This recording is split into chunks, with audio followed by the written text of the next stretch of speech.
नागपूर विद्यापीठाचे माजी कुलगुरू डॉक्टर सुभाष चौधरी यांचं गुरुवारी सकाळी आजारानं निधन झालं। त्यांच्यावर शहरातील किंग्सवे रुग्णालयात यकृताच्या आजारावर उपचार सुरू होते।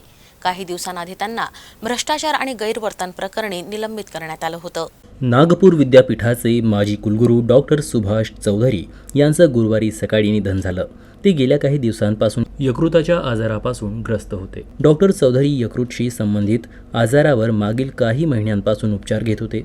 त्यासाठी काही दिवसांपूर्वी त्यांना नागपुरातील खासगी रुग्णालयात दाखल करण्यात आलं।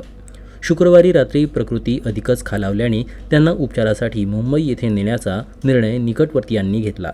त्यानुसार एअर ॲम्ब्युलन्स इंडियाच्या कंपनीशी संपर्क साधून एअर ॲम्ब्युलन्सची नोंदणी करण्यात आली। त्यासाठी 7 लाख रुपयांचा भरणाही कंपनीकडे करण्यात आला। मात्र तरीही त्यांना 24 तास एअर ॲम्ब्युलन्स उपलब्ध होऊ शकली नसल्याची माहिती आहे।